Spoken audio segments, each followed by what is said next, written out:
yangu Karisi kwa sababu mimi nampenda sana. Italazimisha mimi nikipata nafasi na nipate hela tukirudi kwa serikali ninunue shamba hapa mbele, nikaribia hiyo mbele. Kwanza hizi nyimbo za hapa. Hii Kimure hii. Number 1. I was even with that lady here last night. Yeah.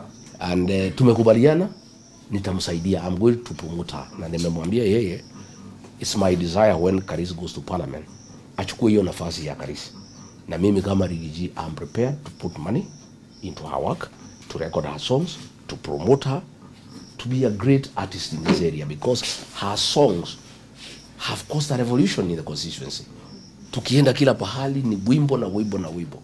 So mimi nashukuru watu ya mbere, ni genete muno ni andu wa mbere, na agashukia gatho, ni utana na utugi wao, na kunyonia wedo tahia na wedo, na kuhesha ai, na kuina nao. You know how those women at the age of my mother, they were dancing with them. They are so agile. You know, they are dancing like they are 30 years old. Mama ya miaka 90, miaka 85, they are so agile, they are so healthy. Sijui kama nikukula maembe ama ni nini. I am amazed by the population of this constituency and how elderly people are energetic, how they are dancing and singing full of energy. It's so pleasing. But now before I bring my colleague Liz and Smart Boy in, so many will want to know, you've been in Mbele for 6 days. Kule Malava kuna by-election pia. Magharibi kuna by-election pia. Kuna mahali nalo kuna by-election. Why Mbele for a whole week? Na tuja kuona Magharibi mahali tunaona your colleague. Lazima ningekuja Mbele kwa sababu Mbele wafuasi wa Karisi ni wengi sana. Sana. Lakini they had been intimidated by government, helicopters, cabinet secretaries, principal secretaries, chiefs, police, walikuwa wameingiza baridi. Na wengi walikuwa wameanza kusema hii uchaguzi tayari serikali itaiba, kwa hivyo hakuna haja ya kupiga kura. So when I learned that, I had to come to assure the people of Mbere waende wapige kura. Tumefanya mikakati ya kutosha kulinda kura zao. And since I came and gave that assurance, everybody is saying they'll go to vote. So I came here because these are my people. As a leader, as a senior leader from this region, when my people cry out for help, a responsible leader will answer the cry of his people. So when Karisi and his team waliniambia nikuje niwasaidie, not looking for votes but assuring the people ya kwamba wakipiga kura tutazilinda na tutamfanya mpango. Again, I took time to go with the meetings and talk to our people. I was supposed to go to Malava yesterday, and I wanted to rush to Nairobi. I take a plane to Kisumu niende Malava. But an old man called me from home, and I listened to these elderly people. Yede mwana mwadi kimono, dikararagia elders. Ajira mundu agacagua uri obere niturona irore na ntai. Na igwa ni uguthie Malava muthenya umwe utige mbere niguo. Enda gukwira atiriri kaiho gacangire gatigire kwa gugithinjwo na musaya kasima simu.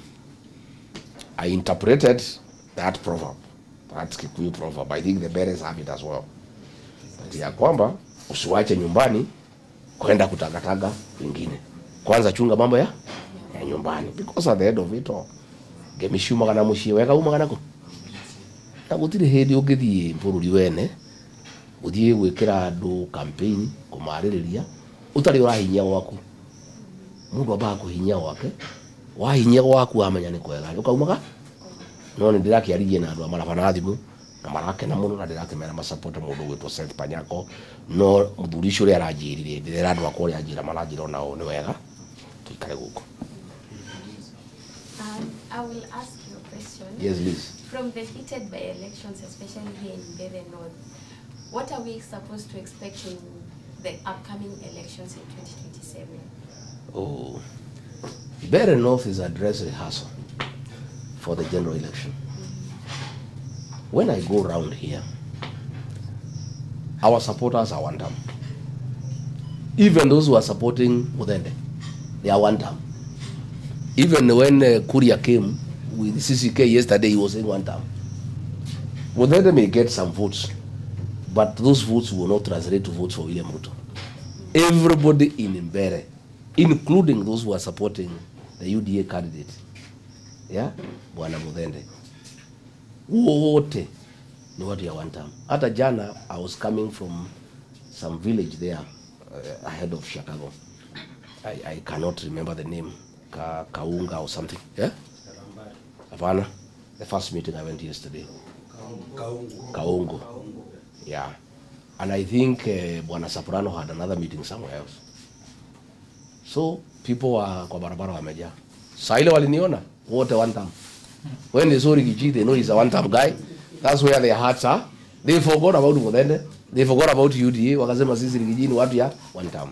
So this election is setting the stage for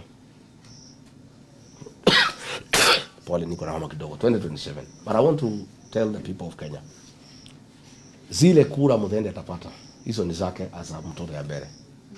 They will not translate into William Ruto's vote. The whole of Mbere 98% is one term. Yeah. So let us do this election. I have no doubt in my mind the Mbere people will do what they need to do, and they are so clear in their mind. Almost 500 to 600 million has been pumped into this constituency. One of those meetings yesterday, 60% was school children.